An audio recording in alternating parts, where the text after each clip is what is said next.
Hello guys, आज हम बात करेंगे helicity two component theory of helicity इसके बारे में।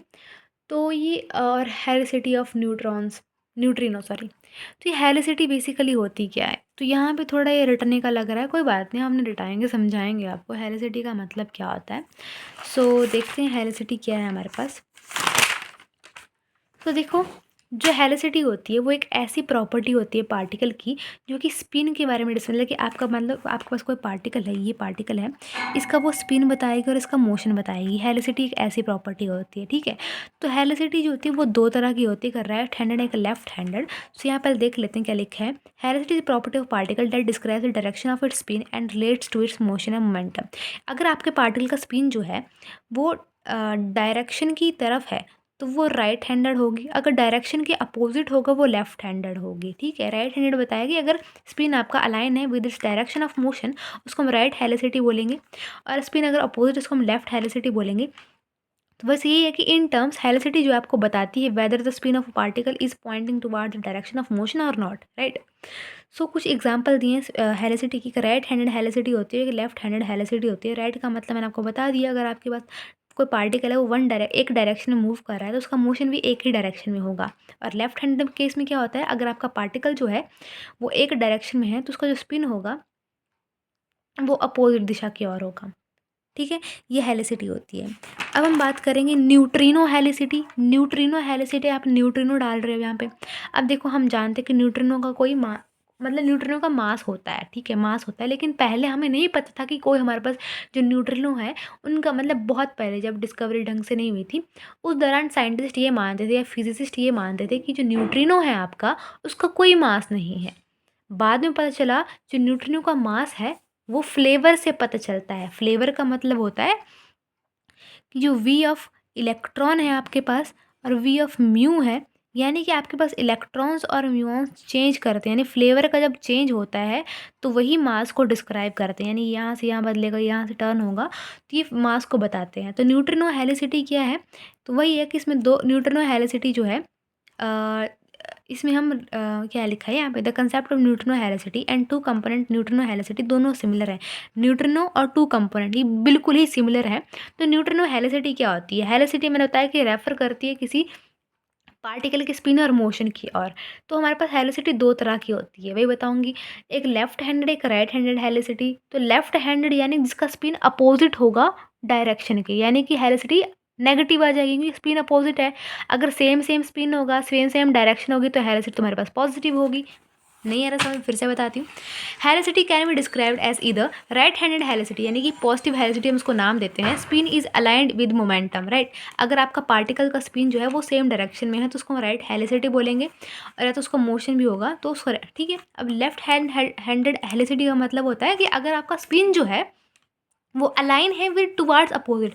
स्पिन आपके पास, मान लो आपके पास ये क्लॉकवाइज, देखो मान लो कोई चीज़ आपके पास क्लॉकवाइज चली, यानी कि मान लो आपका ये डायरेक्शन ऑफ मोशन एक क्लॉकवाइज है, तो आपको जो स्पिन होगा ना, स्पिन आपका एंटी क्लॉकवाइज होगा। ये स्पिन होगा आपके पास, ये मेरे पास क्या होगा, मोशन होगा, ठीक है। सो लेफ्ट हैंडेड हेलिसिटी इसलिए नेगेटिव है क्योंकि अपोजिट चलती है थोड़ी सी, ये पॉजिटिव है क्योंकि बराबर चलती है, स्पिन विद डायरेक्शन बेस का। अब टू कंपोनेंट थ्योरी क्या है न्यूट्रिनो की? तो टू कंपोनेंट में ये left hand and right handed जो होते हैं ये हमारे पास दो कंपोनेंट्स होते हैं। तो पहले साइंटिस्ट को पता नहीं था कि मास क्या होता है न्यूट्रिनोज का, ये पहले बता चुकी हूँ।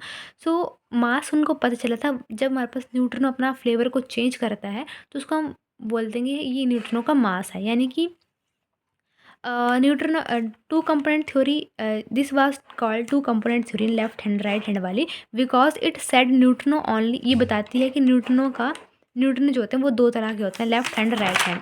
अब वट हैपन लेटर, बाद में क्या हुआ, later we discover that neutrino actually have mass and they can change from one type of flavour to another type of flavour, like electron neutrino turning into muon neutrino. In short two component theory was early idea that neutrino had no mass, पहले नहीं पता था, कोई मास नहीं होता है, ठीक है। But now we know neutrino have mass and they can change type, उनका मास भी होता है और वो टाइप्स को भी चेंज कर सकती है। सो अब हम इसका थोड़ा मैथमेटिकल देख लेते हैं थोड़ा सा। सो न्यूट्रिनो हेलिसिटी को आप थोड़ा सा इसमें थोड़ी सी एक टर्म यूज़ करोगे आप, पोलराइजेशन टर्म इसमें ऐड कर दोगे। हम बोलेंगे कि अल्फ़ा जो होता है वो पॉजिटिव और नेगेटिव होता है, पॉजिटिव वन नेगेटिव वन होता है। पॉजिटिव नेगेटिव वन जो है ये राइट हैंड और लेफ्ट हैंड हेलिसिटी को डिफाइन कर रहे हैं। पॉजिटिव का मतलब है राइट और ये इसका मतलब है लेफ्ट। तो इसके अकॉर्डिंग इलेक्ट्रॉन की जो पोलराइजेशन होगी होगी पॉजिटिव और वी अपॉन सी, पॉजिटिव की positive v upon c, negative की minus of v upon c. ठीक है, तो ये इतना सा आपने इसमें लिखना है। ठीक है, एंड और जो पोलराइजेशन है आपके पास वो इक्वल है हेलिसिटी पॉजिटिव नेगेटिव है। पोलराइजेशन और हेलिसिटी दोनों एक दूसरे के बराबर रहती हैं। ठीक है, अगर आपने और अच्छे से हेलिसिटी को बताना है तो उसके लिए देखिए हमारे पास to obtain the direct measurement of neutrino helicity the following reaction is e u plus e negative हमने डाला तो हमें क्या मिला एस ऑफ एम, जिसकी नेगेटिव पोलर जो कि नेगेटिव है, यानी कि ये क्या है, ये है लेफ्ट हैंडेड, तभी ये इसकी ये नेगेटिव है। और फिर हमें न्यूट्रिनो मिलता है इलेक्ट्रॉन का। उसके फिर से मुझे ऐसे मिलता है ज़ीरो पॉजिटिव का और गामा, यानी यहाँ पे ये मेरे पास एक्साइट कर जा रहा है। तो यहाँ पे लिखा है the main point of experiment is that we can select those gamma rays from the decay which go opposite to the neutrino direction. हम उन्हीं गामा रेज को लेंगे जो कि अपोजिट चलेंगी, यानी balance the spin along upward Z direction. Z direction है इसलिए हमने एंगुलर मोमेंटम का वो जे लिया हुआ है। And one finds the helicity of downward gamma ray will be same as the for forward v of e. तो मतलब जो डाउनवर्ड वाली हेलिसिटी होगी वो जो पहले वाली हेलिसिटी थी ना, सॉरी, जो डाउनवर्ड गामा रे जो होगी ना, डाउनवर्ड वाली गामा रे वो सेम है पहले वाली गामा रे, यानी ये वाली गामा रे जो थी। ठीक है, हम यहाँ पे गामा रेज को सिलेक्ट करते हैं फ्रॉम द डीके जो कि अपोजिट चलती हैं। तो डाउनवर्ड वाली और ये वाली दोनों सेम है, तो हमें जो हेलिसिटी मिलती है वो नेगेटिव मिलती है यहाँ पे। तो indicating a left handed neutrino, thus we establish that only left handed neutrino take part in the weak process. तो इतनी ज़्यादा एक्सप्लेन करने की ज़रूरत नहीं है, बस ये आपको ये बता दो कि लेफ्ट हैंड की आपके पास ये डायग्राम रहती है। ठीक है, अब हम थोड़ा जाते हैं, हमने ये आपको बताया कि alpha is equal to this thing, ये चीज़ होती है, ये चीज़ लिखने की ज़रूरत नहीं है। अब हम बात करेंगे two component theory of neutrino. तो two component theory of neutrino को हम वी ए इंटरेक्शन भी नाम देते हैं। तो हम यहाँ पे एक ऑपरेटर लेके चलेंगे जो क्या होता है हमारे पास पी, मतलब ऑपरेटर जब पी से पोलराइजेशन से डिफाइन करेंगे। आर एल का क्या मतलब, लेफ्ट हैंडेड और राइट हैंडेड, इसका मतलब है होता है one plus one by two, one plus minus का मतलब positive for right handed helicity, negative from left handed helicity. And sigma क्या है, स्पिन है उनका पी अपॉन ई, जो कि दो component acting upon two components, यानी लेफ्ट हैंड एंड राइट दोनों न्यूट्रॉन्स पे लग रही है। सो दो कंपोनेंट्स यानी कि एक पॉजिटिव के लिए और एक नेगेटिव के लिए, टू कंपोनेंट यानी कि एक पॉजिटिव वाला कंपोनेंट और एक नेगेटिव वाला कंपोनेंट, इसका मतलब ये है। तो जब अब मान लो अगर मैं यहाँ पे साई को ऑपरेट करती हूँ, यहाँ पे भी साई को ऑपरेट कर, यानी यहाँ पे मैंने साई को ऑपरेट कर दिया, तो साई की वैल्यू क्या है, हेलिसिटी की बात हो रही है तो लेफ्ट एंड राइट का तो कंसेप्ट लगेगा। तो psi is equals to psi of left and psi of right. तो साई यहाँ पे ऐड करती जो क्या बन गया, Sai of left Sai of right. ये पॉजिटिव के लिए एक कंपोनेंट ये हो गया और एक नेगेटिव वाला कंपोनेंट उसके लिए भी हमने लिख दी।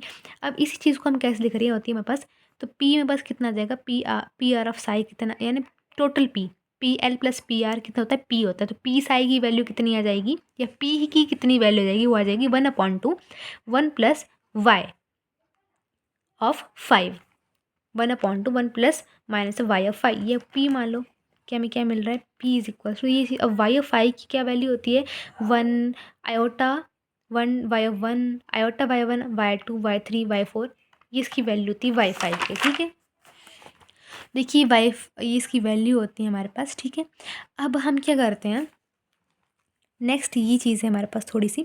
तो फर्मी 1934 में डेवलप करा अपना मॉडल बीटा डीके एनालॉजी के लिए।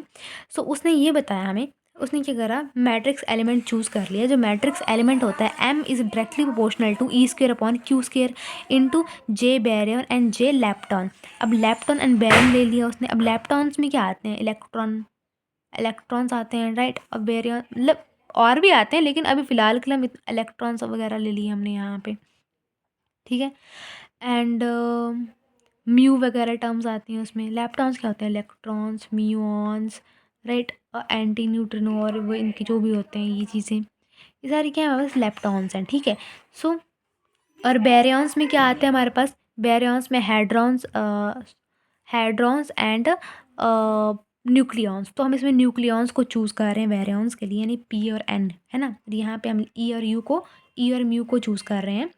ठीक है, तो जे की जो वैल्यू होती है, लैप्टॉन के केस के लिख रही हूँ, तो psi star of e psi star of e, क्योंकि साई कहाँ से पीछे हमने यूज़ करा साई, तो साई स्टार ऑफ ई और सिंपल साई ऑफ ई, बीच में क्या जाएगा y of mu, y of mu. और ये psi star of e by of mu जो होता है बेसिकली ये होता है साई डैश ऑफ ई के बराबर। तो ये चीज़ एज इट इज़ यहाँ पे मैंने लिख दी।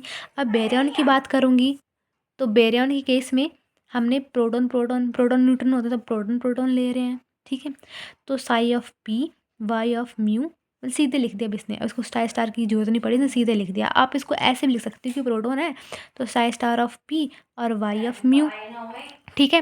तो इन दोनों से क्या मिल रहा है मेरे को, ये मिल रहा है, तो वाई ऑफ म्यू और वाई ऑफ पी मैं वैसे एज इट इज़ लिख दिया, ठीक है। ये चीज़ यहाँ पे लिखी हुई हुई है। अब मुझे जो मैट्रिक्स मिल रही है, matrix is equals to e proportionality का साइन मैंने हटाया तो मुझे क्या मिल गया, जी मिल गया। जी ये पूरा मतलब जी के बराबर बन गया जी ऑफ, ठीक है। ये सारे टर्म को प्रोपोर्शनैलिटी कांस्टेंट हटाया, ये सारे टर्म मेरे पास जी बन गई, ये सारे के सारे टर्म मेरे पास क्या है जी के बराबर है। और बाकी चीज़ें ये रह गई मेरे पास, तो j of weak baryon weak lepton वो सब लिख दिया मैंने। अब जो इनकी वैल्यूज हमने भर देनी है, यानी कि ये प्रोटॉन है, इसको मैंने क्या कर दिया, इसको मैंने ज़ीरो मान लिया। साई ऑफ प्रोटॉन न्यूट्रॉन, ई और इलेक्ट्रॉन और न्यूट्रॉन लगा दो यहाँ पे न्यूट्रॉन कर दिया, यहाँ पे इसको न्यूट्रॉन मार दो बना दो और इसको तुम ये मान लो न्यू मान लो न्यूट्रनो मान लो।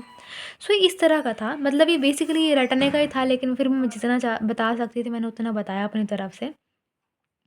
तो और अगर इसकी थ्योरी देखने तो और कुछ इंपॉर्टेंट पॉइंट, यानी massive fermions are produce in pure helicity flavour over those and with same helicity net polarization positive minus of v upon c, तो समझ के होंगे आप।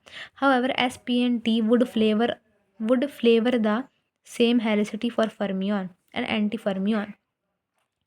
सो आगे है, आगे जाकर लिखा है कि in general combination of v and a amplitude would corresponds to this thing half of c b y s of c of A.